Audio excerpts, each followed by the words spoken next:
Praise the lord. ದೇವರ ಅತಿ ಪರಿಶುದ್ಧ ನಾಮಕ್ಕೆ ಸ್ತೋತ್ರ ಉಂಟಾಗಲಿ. ನಿನ್ನೆಯ ದಿನದಲ್ಲಿ ನಿಮ್ಮ ಸಭೆಗೆ ಹೋಗಿ ದೇವರನ್ನು ಸ್ತುತಿಸಿ ಆರಾಧಿಸಿ ಪ್ರಾರ್ಥನೆ ಮಾಡಿ ಸತ್ಯ ವೇದವನ್ನು ಧ್ಯಾನ ಮಾಡಿ ಬಂದಿದ್ದೀರಾ ಎಂಬುದಾಗಿ ನಾನು ನಂಬುತ್ತೇನೆ. ಈ ಮುಂಜಾನೆಯ ವೇಳೆಯಲ್ಲಿ ದೇವರು ಕೊಡುತ್ತಿರುವಂತಹ ವಾಗ್ದಾನವು ಪ್ರಸಂಗಿ ಬರೆದ ಪುಸ್ತಕ 2ನೇ ಅಧ್ಯಾಯ 26ನೇ ವಚನವು ಈ ರೀತಿಯಾಗಿ ಹೇಳುತ್ತೆ: ದೇವರು ತಾನು ಮೆಚ್ಚಿದವನಿಗೆ ಜ್ಞಾನವನ್ನು, ತಿಳುವಳಿಕೆಯನ್ನು, ಸಂತೋಷವನ್ನು ದಯಪಾಲಿಸುತ್ತಾನೆ ಎಂಬುದಾಗಿ ಬರೆಯಲ್ಪಟ್ಟಿದೆ.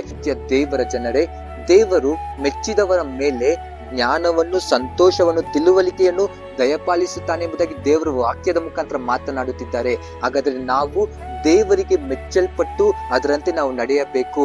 ಆಗ ನಾವು ನಡೆಯುವಾಗ ದೇವರು ನಮ್ಮನ್ನು ಮೆಚ್ಚುಗೆಯಾಗಿ ಆತನು ನಮಗೆ ಜ್ಞಾನವನ್ನು, ತಿಳುವಳಿಕೆಯನ್ನು, ಸಂತೋಷವನ್ನು ದಯಪಾಲಿಸಿ ನಮ್ಮನ್ನು ನಡೆಸಲು ಆತನು ಶಕ್ತನಾಗಿದ್ದಾನೆ. ಹಾಗಾದ್ರೆ ದೇವರು ನಮ್ಮನ್ನು ಮೆಚ್ಚಬೇಕಾದ್ರೆ ನಾವು ಏನ್ ಮಾಡ್ಬೇಕೆಂಬುದಾಗಿ ನೀವು ಪ್ರಶ್ನೆಯನ್ನು ಕೇಳ್ತಾ ಇದ್ದೀರಾ. ದೇವರ ವಾಕ್ಯದ ಪ್ರಕಾರ ನೀವು ನಡೆದುಕೊಳ್ಳಿರಿ. ಆತನು ತೋರಿಸುವಂತ ಮಾರ್ಗದರ್ಶನದಂತೆ ನೀವು ನಡೆದುಕೊಳ್ಳಿರಿ.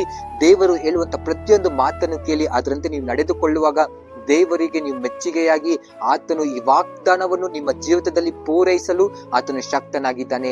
ದೇವರು ತಾನೇ ನಿಮ್ಮನ್ನು ಮೆಚ್ಚಿ ಆತನು ನಿಮಗೆ ಸಂತೋಷವನ್ನು, ಒಳ್ಳೆ ಜ್ಞಾನವನ್ನು, ಒಳ್ಳೆಯ ತಿಳುವಳಿಕೆಯನ್ನು ಕೊಟ್ಟು ದಯಪಾಲಿಸಿ ನಿಮ್ಮನ್ನು ನಡೆಸಲಿ.